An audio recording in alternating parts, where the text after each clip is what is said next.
If you want to learn how to only spend $3 a day on food and eat incredibly delicious, mind-blowing meals, stick around.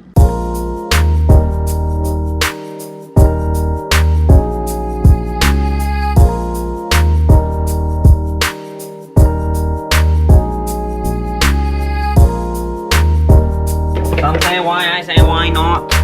Official day one has begun. So I am headed out on a little bit of a quest right now. You could call it a vision quest, a journey for self-discovery. But the truth is, a lot's changed in my life. This past year has been a crazy whirlwind. I got married recently, amazing times, but you know, when you're getting married, families coming together, lots of things come up for you, lots of emotions, lots of drama, all kinds of stuff. I was traveling around the world with my brother, and while it was amazing, I'm so grateful. Traveling, being away from home, being away from your partner, being away from your life can be really tough and grueling. You're kind of just surrounded by the same people all the time, and you're stuck in a hotel.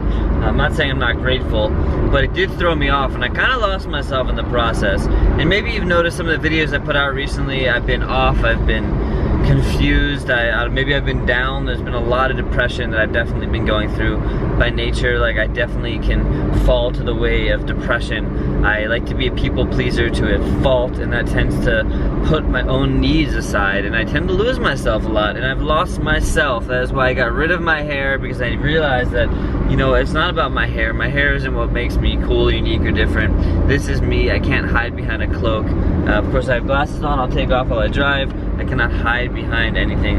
This is me in the raw, and I really just want to inspire people. I want to inspire myself though, and I need to feel inspired. I can't just keep putting out videos. There's so many videos on YouTube. People are just putting out stuff because they're stuck in this cycle, and that's great. You know, you can make money and you can grow, but are you really growing as a person? That was the thing that I was asking myself. Like, am I just putting out videos because I feel the need to, because I'm worried that, you know, you guys, the fans, are gonna just fall off? And you know, I can't be worried about that, because it doesn't give me any time and space to really figure out what makes me happy. And if I'm not happy and I'm not inspired by who I am and what I'm doing, well, then it's gonna show in the videos. And it was starting to show, and it was kind of, you know, it was just bullshit. I just wasn't digging it.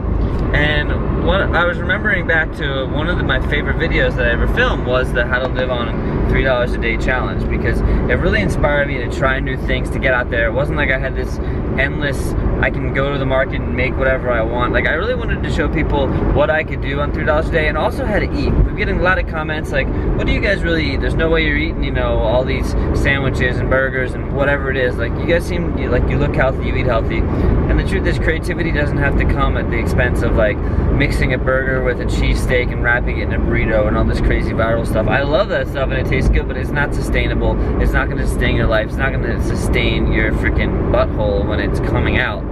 Not to get graphic, but to get graphic, this is the damn truth. So I'm traveling into Connecticut, sort of, I would say upstate, but I'm just going, I have this spot to go. I rented a little spot, and I'm going here on a little bit of a vision quest. Things are gonna get really intense because I'm here to do self-exploration, to really rediscover what it is I love about life, and to get out of this depressive funk. Why I love to cook, why I love to play music, just what I love about being me, and what I can love that I haven't, what I can figure out that I'm going to love about myself. And this is why I'm here, so I hope you guys are gonna enjoy this ride. It's gonna get wacky, it's gonna get wild and fun, but I really don't know what's gonna happen, so stick around. I just scored a major jackpot. I'm like half a mile away from my Airbnb. I'm driving up there. I haven't even arrived yet. And I was driving my car very slow because I love to forage and find wild foods, and I spotted something. And it was a major jackpot. Check this out. These are not raspberries, they're wine berries, and they are one of the most delicious berries in the entire world. Oh my god. And if I find them here, that means I can find more. Just arrived at the Airbnb. This place is sick. It's super simple. Kitchen, bathroom, little living room, bedroom, that's a little deck. That's really all I need. They have a grill, which is an incredible bonus. I just wanted to show you guys everything that I got real quick. $21 I spent in Chinatown. Last time I did the challenge, I did salt, pepper, and oil. Did not count. I also like went around and I found condiments and free things. I'm kind of like trapped up here for 4 or 5 days before I go back to New York. So I'm pretty much just gonna be eating this. I'm gonna try to forage for some stuff. But this time, instead of doing pepper, I decided to do sugar. Last time I found sugar packets, I could do that, but I just have a little bit of sugar. I had it at my house. It's like 10 cents worth of sugar. So sue me. So I just wanna show you, I've got mustard greens, summer roll wrappers, garlic, onions, eggs, bean sprouts, scallions, limes, a mango, ginger, young Napa cabbage, broccoli, carrots, chicken thigh, bananas, rice vinegar, and soy sauce. And I don't forget if I mentioned this, but chili powder is going to be a huge thing. The very first thing that I want to make, because it's going to take a couple days to really make, is kimchi. Check this out. So there is very intense, more difficult methods of making kimchi. There's no question about that. However, there's very simple ways to do it too. It's kind of, I don't want to say it's a hacked version, but like you can still get a really great product without going through a really long, intensive process. What you do is you take your Napa cabbage, or really whatever you want. You know, daikons are great, regular cabbage works. I'm doing some scallions and garlic. And now all I'm gonna do is just salt this. And I'm gonna let it sit for at least an hour. I'm gonna very heavily salt it. And what that's gonna do is it's gonna draw out the moisture out of all this stuff. And it's gonna help break it down. And then I can actually wash off the salt, so it's not gonna taste like super, super salty. Although kimchi is a hell of a punch. And then after I do this, let it sit, I'll show you the next step. Check this out, that cabbage that we soaked is now like completely wilted down. It's been an hour. You could go longer if you want. And if you look in here, there's a bunch of liquid. But you don't want that liquid, you get rid of that. Now I got rid of that liquid, washed the cabbage off, just to remove some of that salt. As I mentioned, in traditional kimchi you would do a lot more to this, but all I'm going to do is back with the salt game and this chili powder sesame mixture, and that's it. Normally there'd be like maybe shrimp paste, they do like a rice porridge thing sometimes, and other stuff might go into there, but I'm just gonna keep this simple. You know, I might add a little sugar. Why not? Why now? Some say why, I say why not. Always like a little bit of sugar. And the whole thing about kimchi is that you're making this mixture and then you're letting it sit out for one day, just like barely covered, and then you put it in the fridge and it ferments, so it has that fermenty, kind of like sriracha, it's like a fermenty flavor. Might as well try it just for the hell of it. Whoa. Okay, whoa. A little more spice. The spices, I love that. Oh my god. It's like this, it's spicy but doesn't like destroy you, which I always appreciate that. I don't want to be like dying when I'm eating food. Well, this part's probably gonna seem really weird, but I'm just gonna toss in this rice paper. This could completely screw me in many ways, but I want to break it up really good. When I did kimchi last time, there's this rice porridge, a very traditional way of doing it. And granted, this is different than that because they use like a basically rice flour and they mix it with water. I want to add the rice and see what happens. Like, it might add a really cool texture. I'm sure no one's ever made rice paper kimchi. Cool, then I actually brought a mason jar from home, which I will not apparently carefully enough, son of a bitch. That's okay, I can still grab it, still throw it in. But which I will very carefully fill with my kimchi. What I've come to realize is that kimchi, it's a really awesome idea, but I made like a masaman kimchi recently, like a Thai kimchi. I've never seen anyone do that, and it was amazing. And there's always this connotation that kimchi has to be Korean, and I guess that's where it came from. However, it doesn't have to stay like that. You can take your own twist. Everyone's twisting food up these days anyway. Don't be afraid to do that. So I'm just gonna take this kimchi and just kind of barely cover it and leave it sitting out all night. Alrighty then, first thing I'm gonna do, I'm starving. All I ate this morning before I left was a banana. So I didn't feel like cooking this morning. I kind of wanted to, whoa, man down.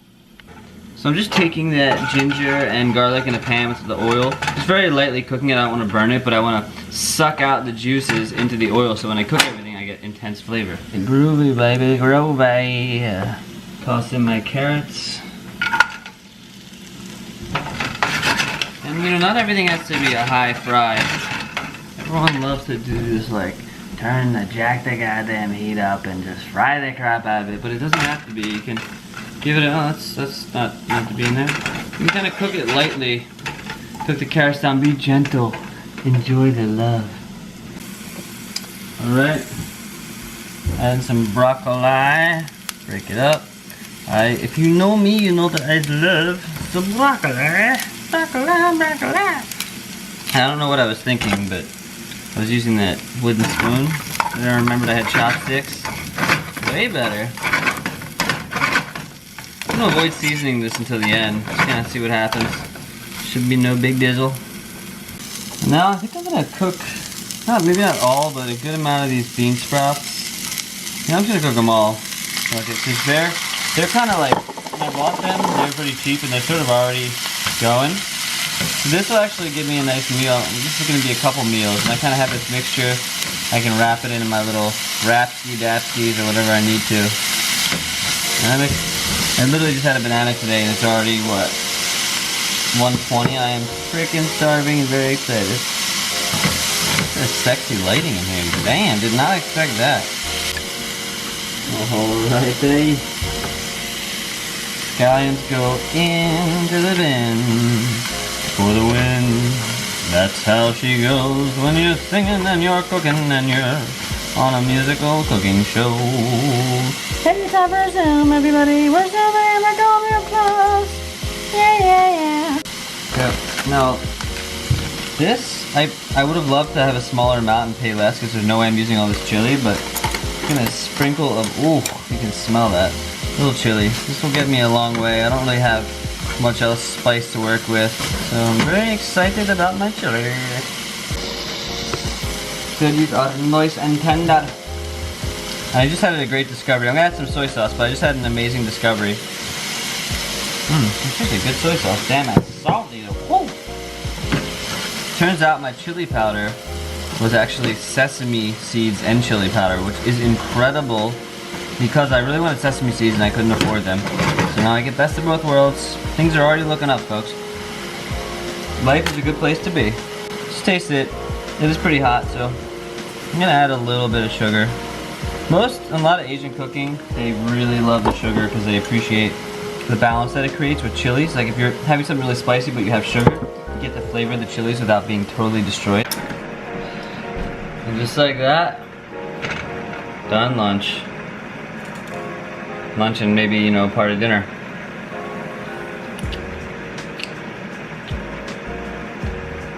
Oh my god. What the? I'm telling you, simple food, when you learn, focus on me. Simple food, when you learn how to balance flavors, learn how to balance techniques, very simple stuff, can be amazing. I could have made this dish another way. Maybe it didn't taste good, but this tastes freaking delicious. And what would a first meal be without a fried egg right on top, top. Finally, you put my love on top. Sprinkle of chili. Sprinkle of chili to ya. Maybe some little fresh scallions, just a little bit. And boom, I have my first meal. See, it looks pretty sexy. Not the worst thing in the world. Beautiful day out in nature. Some of that runny egg yolk treat.